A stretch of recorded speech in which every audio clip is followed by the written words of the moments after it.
Welcome to the Indie Author Showcase, the podcast by indie authors for indie authors. I'm your host, multi-award-winning author Chad Robert Morgan, and obviously I am in dire need of a haircut. I'm having a bit of a bad hair day. Definitely need to get a haircut before next week. What is next week? Creep IE Aftermath. This will be the second to last convention I am scheduled to do this year. There is a book fair coming up in like November-ish. I did apply for, haven't heard back, so there might be one more in the mix. But as of right now, it is Creep IE Aftermath in 1 week, followed by Son of Monsterpalooza in October. I am really excited for Creep IE Aftermath because you can use promo code Spectral. Lips are getting better, not quite healed yet. Promo code Spectral to get $5 off your one-day admission into Creep IE. And remember, the vendor whose promo code is cashed in the most gets a free booth for the next year. That would be a huge help to the podcast, because the booth fees for Creep IE Aftermath are actually more reasonable than some of the others. Monsterpalooza, Midsummer Scream, even Texas Frightmare Weekend, which I have applied for and have not gotten into yet. They can get pretty pricey. Creep IE is actually the least expensive of the big three conventions here in Southern California. But it's still a considerable cost. And getting a free booth would be a huge plus, because then everything that I do at that convention, everything I sell, pure profit at that point. That would be a huge help for Spectral Productions and for the podcast. So please, if you're in Southern California, if you're a horror fan, if you're planning on attending Creep IE Aftermath, use promo code Spectral for your one-day admission ticket. We're also excited for Son of Monsterpalooza. It is coming up. We are going to start plugging that. Typically, when I go into horror conventions, I only take my horror books. I have two franchises. I have The World of the Last Rite, which is where all my horror stuff goes. Now, I do have sort of a subcategory off of that, which is the short bites. It's still in the World of the Last Rite, but they're written for a more younger audience. There are young adult novels, short stories that act as a companion piece for the main series. So I got the Last Rite series and then the short bite sub-series. And then I have Intergalactic Space Force. It's like the Space Force, but more big league. After Monsters and Blood and Viscera and everything, I like to take a little bit of a break and write some dirty jokes in outer space. Normally, I do not take those to horror conventions, and my wife has kind of chided me about that. Says, every once in a while you got someone who wants those books and you don't have them. I tend to bring them out at places like WonderCon, what was the last one? Pasadena Comic Convention, because they are more general audiences, and so it's a better fit. Again, this year at Son of Monsterpalooza, I am making an exception because one of the guests at Son of Monsterpalooza is Katie Seagal, otherwise known as the voice of Leela from Futurama. Futurama was a huge inspiration for Intergalactic Space Force. I tell people that Intergalactic Space Force was my interpretation of Star Trek if it was written by Trey Parker and Matt Stone. Futurama was also a huge influence. In fact, one of the critiques I got on the first book was, this sounds like a Futurama episode that I watched. And it does have very similar themes to the Futurama episode where they crashed the restaurant. Zap Brannigan crashes the restaurant and they're captured by these Amazons and they're going to use them for snoo, that kind of thing. It did have some similarities to that. And part of the reason why is because as the first book in this series, I was playing it a little safe. I'm going to be honest with you. I wanted it to be more wild. I wanted it to be more out there And I was afraid that I was going too far and I was going to lose the audience. And while ISF is not as popular as my horror stuff and not as well received, I still have ardent fans. So in the second book, I went more off script. I went off the reservation. I'm like, okay, I'm going to really have some fun with this now. And that was even better received. So I'm getting more confident in the ISF world. I did start the third one. I need to get back to it. As I mentioned on the show before, my time's not my own. I've been Uber driving. I have cut back on my Uber driving a little bit just because there are certain... First of all, I have a day job, right? So I can't even leave until about 6, right? There are certain days when by the time I can actually start Uber driving, it's just not really worth it, right? Like I'll make some money, but it's like the wear and tear I'm putting on my wife's car because I can't use mine because mine's too old. It just isn't worth it. So it's like, you know what? It might be better if Tuesday, Wednesdays, maybe even Thursdays, I stay home. Gives me time to write. I'm starting to get back into writing, which is great. And then basically I work myself to death Friday, Saturday, Sunday, and Monday, which are really profitable days for Uber driving. So that's my current plan. That gives me a little bit of a balance. I'm getting a little bit back into writing. I am right now trying to finish up a short story for the next Short Bites. I had some inspiration due to my accident, so I wanted to get that down. I'm about 2/3 of the way through that one. Then I want to go back and I want to revisit my ISF story. I also got another great idea for a horror novel that I'm wondering where in the queue I'm going to put that on. And I'm wondering if that's going to be my third series or if I'm going to wrap that into The World of the Last Ride. I haven't decided yet. So got some things going there. So Katie Seagal is going to be at Son of Monsterpalooza this October in Burbank. The other guest of note, and these aren't the only guests, but these are the ones that stand out to me as like, oh my God, they got these people. Tim Curry. Tim Curry is a legend. I mean, he was literally in the movie Legend. He was Satan, with the horns. He's also, just a sweet transvestite, from transsexual Transylvania. Worst impersonation ever, but that's okay.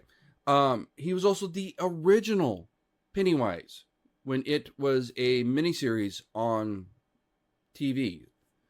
I tend to go back and forth as to which I like better, the original miniseries or the new movies. The first movie was exceptional. The second one, I feel, wasn't as good. And that's where the miniseries actually has a chance to gain ground. Because I thought the miniseries was a product of the 80s, you're right. So it doesn't have the same kind of budget that the current movies have. But oh my God, the star power that they put into that thing was phenomenal. And for an 80s miniseries, it's exceptional. You might, like I said, you might watch it today and go, but you gotta remember, at the time, that was, and Tim Curry's performance in that thing is oh my God. And they got him. I was like telling friends, like, isn't he dead? I'm like, almost, but not quite. So, really excited for Son of Monsterpalooza, and really excited for Creep IE. Creep IE has usually gotten some really big celebrities. I believe they got sort of like a Epic Records cast reunion going there. I will be honest, this time around, for Aftermath, I haven't seen like any celebrities that really wow me personally, right? Last year, they had Lando Calrissian himself, Billy D. Williams. Okay, really, the lips are healing. Billy D. Williams was there last year. I'm like, wow. And this year they don't have anybody of that, to me, right? That talk to me, I should say. They might have people that talk to you as if you're, people that are more horror fans, or people that are like, again, Empire Records. There might be a huge contingent of Empire Record fans. So I am talking to me personally, but last year I was so excited, and I was so kicking myself that I couldn't get a chance to go see Billy D. Williams. I mean, he was right there in the same damn building, and I didn't have a chance to even see him, let alone go talk to him, which killed me. But yeah, this year there hasn't been anything on the celebrity list so far that speaks to me. I don't know why. Usually there is. But in about a month, when we have Son of Monsterpalooza, Tim Curry and Katie Seagal, I'm excited about that. So keep that on your calendars. Hope to see you next week at Creep IE Aftermath. Remember, it's promo code Spectral. So one thing I want to talk about real quick is I had somebody message me on the comment on one of my promo videos.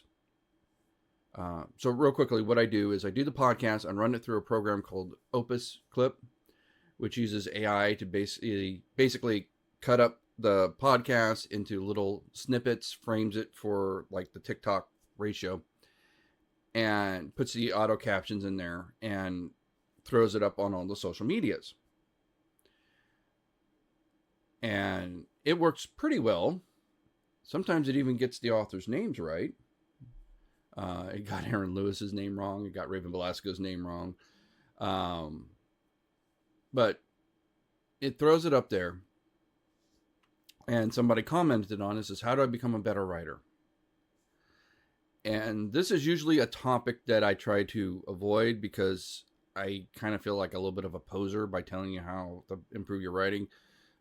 Because it's not like I'm winning Nobel Prizes for my writing here. I'm not winning the Newbery or anything.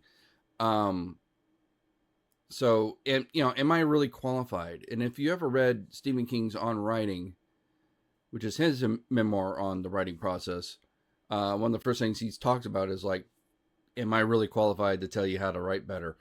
And this is Stephen freaking King, right? So if he's not comfortable, if he's questioning whether or not he's capable of telling you how to be a better writer, who the hell am I? Right? So I will start by pointing you to some good resources. Okay? The first is obviously Stephen King's On Writing. That is a very powerful book on the writing process. He talks about his personal journey. He will also talk about more of the nuts and bolts of how to be a better writer. The next book I would check out, and I have not read this book myself, but I've read his other works. He's a good writer. He runs a YouTube channel where he does talk about what works and what doesn't work in writing. And he's published a book about writing called Story Made Simple. And again, just based on his YouTube channels and stuff like that, I would have faith that is a good, strong book. If you are interested in becoming a better writer, I would check out his YouTube channel, because he does an excellent job on breaking down, this is why this dialogue sucks. Here's an example of doing it correctly. And does this really well done compare and contrast, really well researched, and very polished YouTube videos. Way more polished than this podcast, I tell you. He's putting time and effort and money into it. He does an exceptional job explaining his concepts. So I would check out Story Made Simple. The third book I would check out is Falling to Fly by our friend Todd Fonestock. And again, I've not read Falling to Fly, but I have read some of Todd's other stuff. We've talked a lot at conventions. I have faith in him as an author, that he knows what he's doing. He actually used to work as what we would call the opposite of an independent author, right? He was at a publishing house. He actually left that world to become an indie author because he wanted more freedom in his writing. So this was a professional author that went indie. Usually people are trying to go the other way. He's like, nah, tired of this corporate BS. I'm going to write what I want to write, and went indie. So very brave move.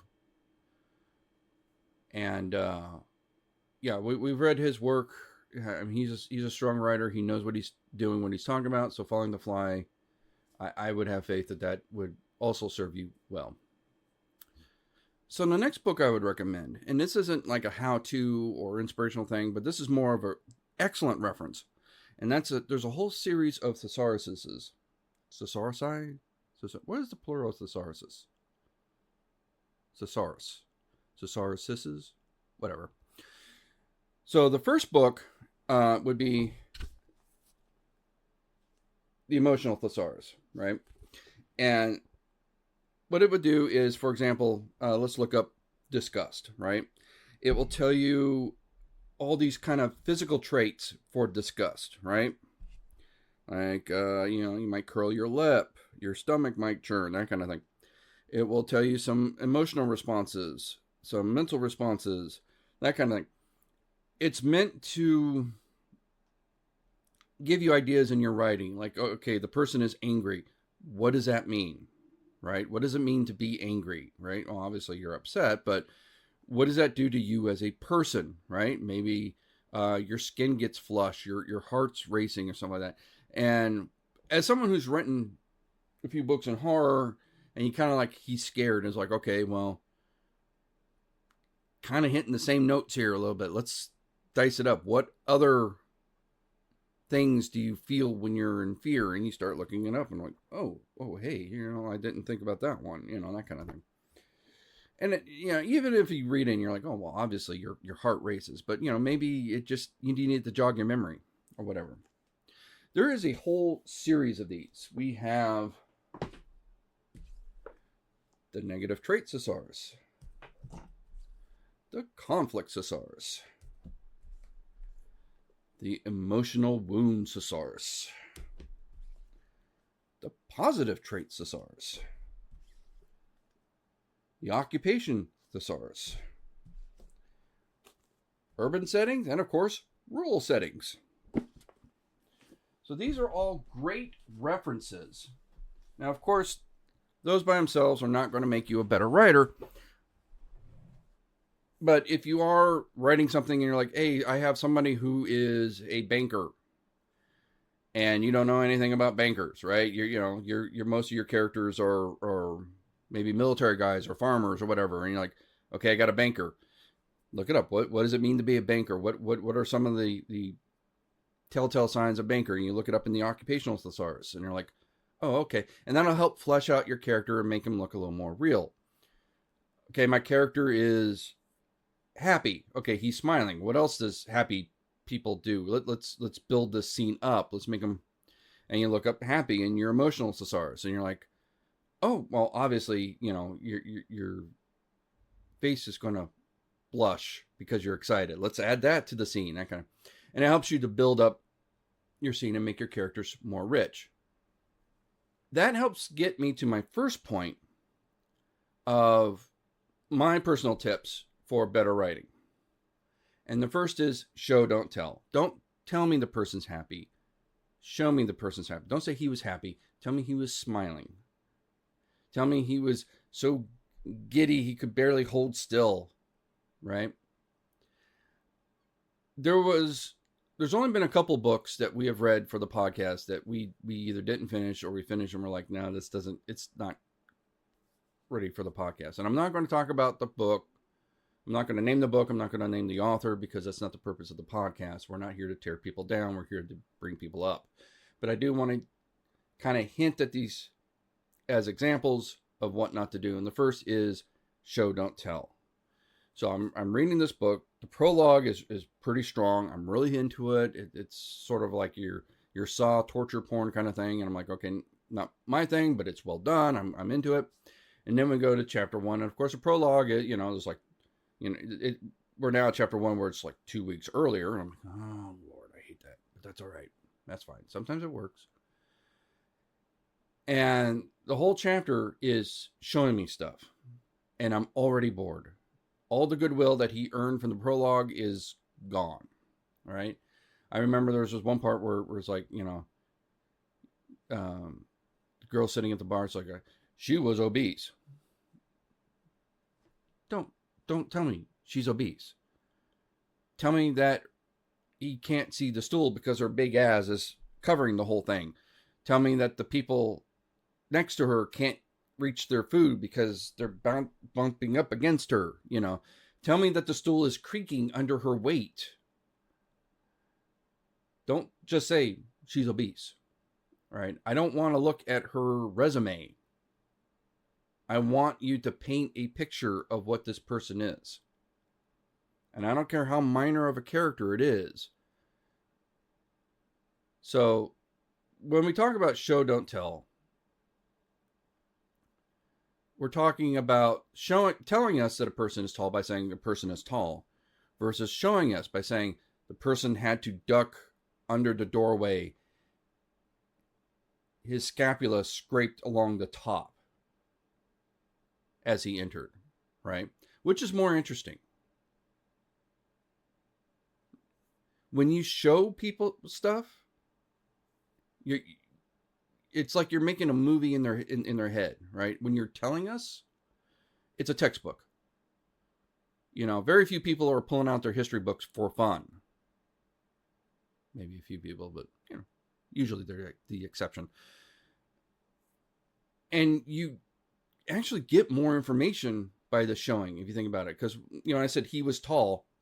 What is tall? Tall is a relative height. Ducking through the doorway.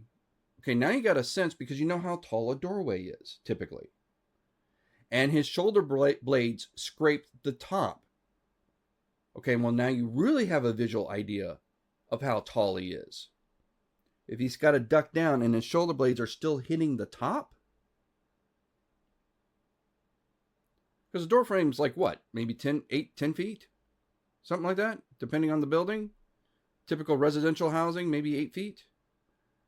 And if he's got to bend down and he's crunched all the way down and his shoulder blades are, that is really painting a visual description of how tall this guy is, and it's really hitting home. Versus, he was tall. It doesn't tell you anything. So, show, don't tell. It's step one. Step two is characters should not act, they should react. One of the great things that I read about when Trey Parker and Matt Stone write South Park, they start with every sentence with, and then. Meaning that there is every person is reacting to the previous action, right? For a good counterexample, let's talk about Brandon McNulty. He just posted a video on YouTube basically ripping apart the latest War of the Worlds movie. One of the things he rails against that is that people are doing things because the plot demands it. It feels unnatural. It feels unearned. When you're doing things because the plot demands it, the characters feel less real, right? And they feel more two-dimensional. Another example from one of the books that did not make it to the showcase is we had a situation of star-crossed lovers, kind of a Romeo and Juliet meets Twilight kind of thing. And our main protagonist saves the female lead for reasons. It's never explained why. Right? There's this big battle. Two different sides.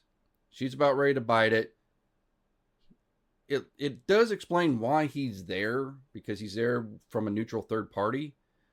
Why he intervened? No idea. Right? And so and then he's told by this neutral third party, oh, you need to keep investigating because these other guys, these religious zealots, are coming to here and they're doing things. It's like, okay.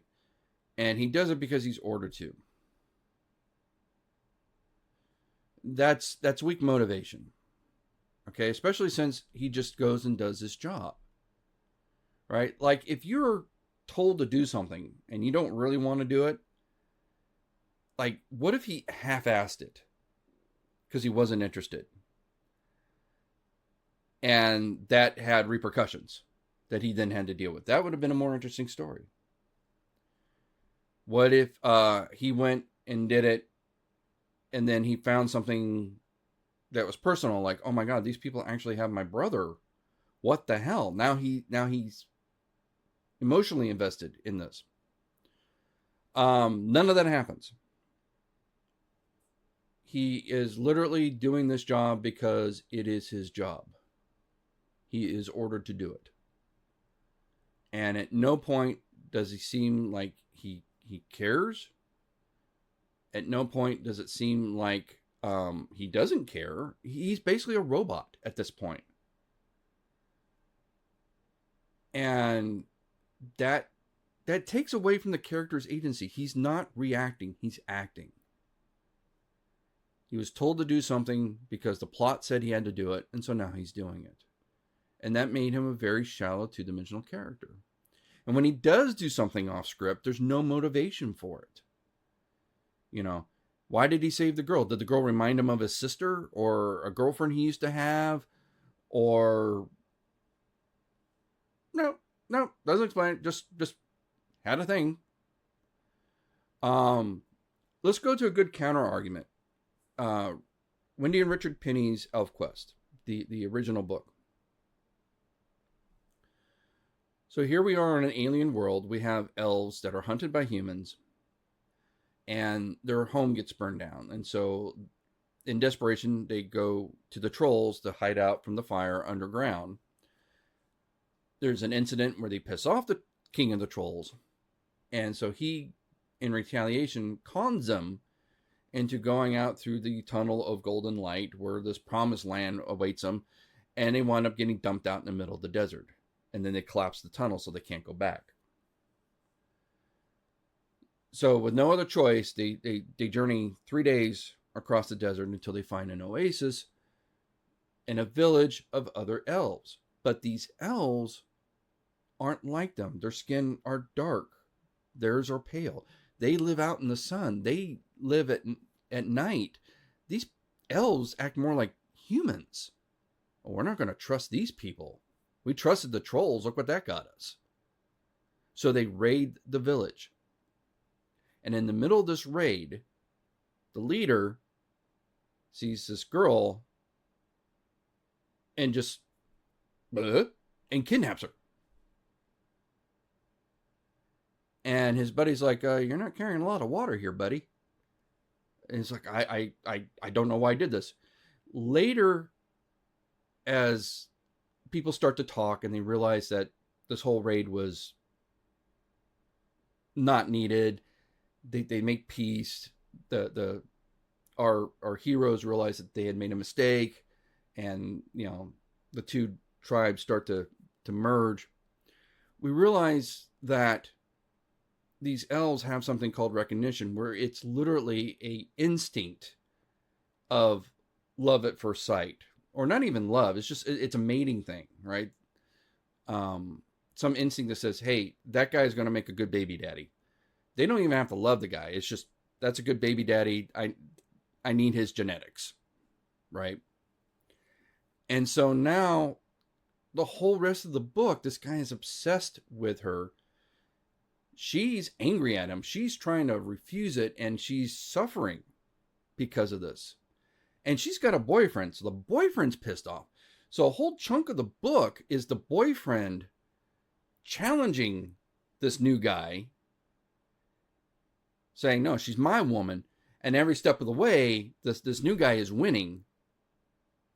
The leader of the guys from the forest. Until finally at the end there's a resolution. that is more interesting because not only are you adding this love at first sight thing, there is an explanation for it. It's not as random as it seems. Secondly, they don't just go, oh, we must be in love. So no, she fights it. She's disgusted with the guy.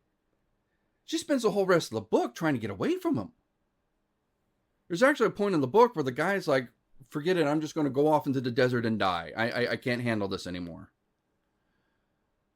And I mean, he can't eat, he can't sleep. He is just miserable, right? And then the boyfriend's miserable because that's this girl, right? So that makes for way more interesting romance story in a fantasy world than guy is ordered to investigate bad guys, does his job, randomly saves female comes along through sense of loyalty, figures she owes him one, and then at the end they bond over watching wrestling. I mean, it's just there was nothing there. Now it sounds like I'm slamming the book. The book actually wasn't that bad. It was basically the cliff notes of a very good book. But the characters were so underdeveloped that that's all it was the outline of a good book. You got to flesh out your characters. Your characters cannot just act because the plot says my character has to do. The character has to have realistic motivations. People in general are selfish. Okay? We do not do anything unless there's a reason to do it. Now, that reason might be altruistic, right? We may go out and give to charity because it makes us feel good, or because, Nana died of cancer, so now we're donating to cancer research. But there's usually a motivation of why we do this, even if it's something positive, even if it's something altruistic. There is a reason for it. We do not give to charity because we can, typically, usually. Because there's a million charities. We will give to a charity that speaks to us. And that charity is going to speak to us because of our personal traumas. So your character has to have motivation. Your character has to have reasons for doing what he's doing. Otherwise, it's going to seem fake. So I think I've covered about all the advice I can give on writing better in one short podcast. Again, don't really know if I'm the most qualified person to be giving out writing advice. I've had a little bit of a success at it, but I'm, it's a little humbling to think that I'm qualified to do that. So I'm good. I'm good. That's about all I can give you. If another topic comes up that we can discuss, that's fine. But for now, I think that's about it. And we're kind of running along. The podcast is kind of running a little long anyway. So let's go ahead and let's get to this week's review. And that is The Unhallowed Horseman by Jude S. Walko. So Jude S. Walko. This is a retelling of The Legend of Sleepy Hollow. Not so much a retelling as a kind of a modern day sequel. So in this book, it actually exists in the town that was once Sleepy Hollow. There's actually descendants of those that actually killed the horseman. There's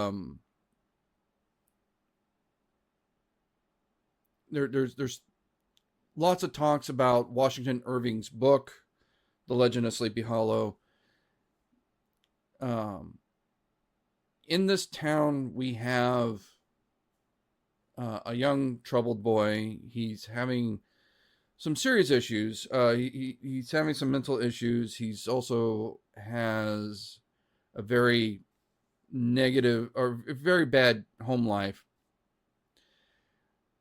finally, this girl seems to like him. Things might start finally turning his way. The school psychiatrist puts him on a new medication, and things go south from there. So the big question we have here is how much of this is actually supernatural and how much of this is more medically induced psychosis. And the book leaves it pretty open-ended. In fact, the book suggests that it was supernatural all along, but there isn't really a definitive answer to this, which I think is an interesting take on the whole subject. But the horseman rides again, goes on a bit of a killing spree. One thing I liked about this book is it was deliciously dark. What I mean by that is every character they brought up, like it's like, oh, and here's Mr. Crane, the history teacher. He is actually a descendant from the original Ichabod Crane. He's a nice guy, except he's like banging like all the girls and everything. He likes to score with all the mothers of the students and all this kind of stuff. And, like no person was really beyond contempt, right? Everybody had a flaw. Some more than others, right? Some were more despicable than others. Our one main heroic character who seems about as squeaky clean as it can get, even that we see that there was a time when he wasn't really a bad guy, but he was a flawed guy, if that makes any sense. He wasn't a mean asshole or anything like that, but there's an incident where he was drinking while driving, and he was not the super squeaky clean guy that he was. And again, I'm not making him sound like he was horrible, but I mean, even he had some skeletons in his closet. So everybody in this book is very, very flawed, very, very human. There's no Mary Sue's in this book at all. And again, it was very, very Jerry Springer-ish, where every character that came up, oh yeah, it turns out that the reason why he came to this town is because he was accused of diddling little girls in there, and so he came here, and he abstains from all the child pornography because he can't trust himself and all this kind of stuff, and he's trying to keep his reputation clean. And it's just, and this was a bit character, right? Like nobody did not have a dark side in this book.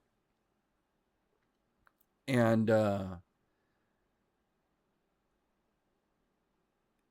one of the reasons I picked this book is because last year, now I picked this book because I'm still going through my TBR list, and on my TBR list, nothing is on Audible. And so I needed something that I can listen to while working the Uber job. And this was the third of 3 books to win last year's Book of the Year for a horror subgenre. So I had already listened to another one of the winners, which turned out, coincidentally, to be the book from Raven Belasco. Like, I had met the publisher at a convention, got the book, found out it was on Audible, got it, listened to it, reviewed it, interviewed Raven on the show. It wasn't until after the fact, which shows you how much prep I do for these shows, that Raven Belasco's book won this award for Book of the Year from Audiobook Reviewer. The Unhallowed Horseman was the second of 3 books to win this award. The third was mine for Short Bites Volume 1 Bloodlines. So I'm like, you know what? Let's run the trifecta. Let's get them all. Right? It is an excellent book. I did have some issues with the audiobook. I don't think it was the way it was written. I don't think it was the way it was even narrated. I think it was the way it was edited. And I say that because it seemed to have subsided as the book went on. But it seemed like in the initial beginning, everything was really cut tight to the point where you couldn't breathe. And if you blinked, you missed like a half a paragraph. Everything was very rapid fire. And this might be more personal preference. But I prefer a little bit of a breather in between sentences. I think he's right. I think it needs a cesura. See? My way with a cesarean. When I'm editing my audiobook, one of the first things I do is I take a nice clean bit of room noise, about a second. And I will use that to paste over pauses. And I do that for a couple of reasons. One, because if it's a 2.5 second pause and I put that, it shrinks it down. So I'm cutting it down to a second. And 1 second is pretty natural, right? I say this, then I say this. That's about a second pause. Anything more than that, it starts getting slow, right? So I have the opposite problem that I thought this book has. I take too many long pauses. I'd better test it with a dramatic. Is he all right? Pause! I do that partly on purpose because it's way easier to prune out breaths and background noises and stuff like that if I'm giving myself a gap. Plus, if you've listened to this podcast, you know that even though I tend to run my mouth, I do pause to think, right? I got a very Obama-like style of where I stop every so often. Worst Obama impression ever. Anyway, moving on. So, I have the opposite problem where I have too many big pauses. This book seemed to have no pauses, and one of the bigger problems I had was when it was changing point of view in between chapters. Now, there's nothing wrong with that. I do the same thing. But when I do it in the audiobook, I leave like a 3-second gap because I'm trying to give an audio cue to the listener. I'm shifting perspectives, right? And 3 seconds is like a breath, right? That's 3, right? That's 3 seconds. 1 1,000, 2 1,000, 3 1,000. That's it, right? I didn't even get that in this. And there was a couple times when we were shifting perspectives. And on the page, it would be fine, because on the page, you would see a paragraph break, right? You would see a gap, and you would visually, you'll go, oh, okay, I'm jumping, right? In the audiobook, you got none of that, right? So the only thing you can have is some sort of audio cue, which gets annoying real quick. I've tried that before, where it's like, bing, or, the do-do-do-do-do-do-do-do, and then you go to the next, and that gets old real quick because you do it too often. Or you just get a nice pause, and that, again, is enough to convince the reader that something's shifting, right? That seems to work for me. And again, I don't even think it's the narrator's fault. I think it was the editor, right? Because, I mean, there's just time when the guy was just rapid fire. I'm like, no, in real life, this guy had to have taken a breath at some point. There's too much talking for... No human being can go on and on and on like that without... I mean, it's not possible. So I think it was just trimmed too tight, especially in the beginning. So I would recommend actually getting a hard copy and reading it, because it is an excellent story. I did think it was really good. I just was not as thrilled with the audio production as I was with the story as a whole. but I do think it's a solid story. It's a very mature story. This is not for young readers. I mean, it gets harsh, and I'm not just talking about the violence. Um, there is just some, yeah, it gets spicy, and not gratuitously. You know, not um, like there's I think one point where the main character's mother's boyfriend is giving it to the mother to spite the main character, you know, like the main character walks in on him and he like doesn't stop. He actually goes harder. Like, guess, look what I'm doing to your mother, kind of thing.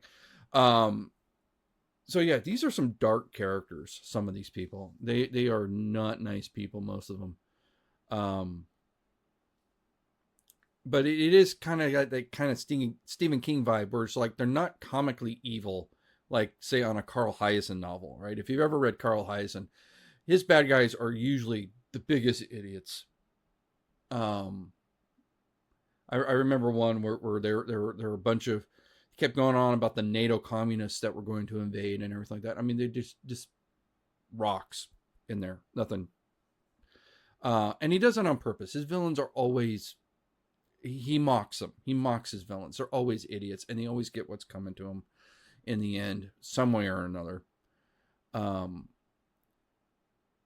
King makes his villains very relatable because they're still very flawed humans. And it's almost like the only real difference between a villain and a hero in, say, Walko's book or Stephen King book is the choice they make. Because somebody can have somebody can walk in on somebody stooping their mother. The villain will shoot the guy. The hero will slam the door and run away. They're both very visceral, relatable reactions. Like if you walk in, I mean, your thing is, oh, I won't shoot a guy. But you might have that thought, right? Like, this guy's my mother. You might not act on that impulse, but you might feel it. And I think that's the difference between a villain and a hero in something like a Stephen King novel, or in this case, a Jude Walko novel, is not the difference of how people feel, because that's universal, but how they react, right? The hero would have that little safety switch that says, no, I can't commit murder. That's wrong. And the alternative is to leave. Whereas the villain wouldn't have that switch and pulls out the gun and shoots somebody, right? But yeah, everybody is so deliciously flawed. And that was half the entertainment of the book. The book does go deep into the history of the horse. And it was a little reminiscent of last year's book that we read, When Halloween Was Green, which also talked about some of the origins, less of the headless horseman, but that was that went more deep into Irish folklore, which I think was even deeper than what Washington Irving was dealing with. So I think we're kind of like a layer above that. But I mean, it was going through like some of the Revolutionary War history of when the German mercenary lost his head, and the people he blamed for that, and it was a very, the story was very rich in history in terms of, for something told in the modern day. And I think that's part of the book. Part of what they're saying in the book is history's important, right? Everything we have is built on top of that. And if something's wrong with the foundation, it's going to come back up and bite you in the ass, which it did in this book. So yeah, delicious horror novel. Highly recommend it.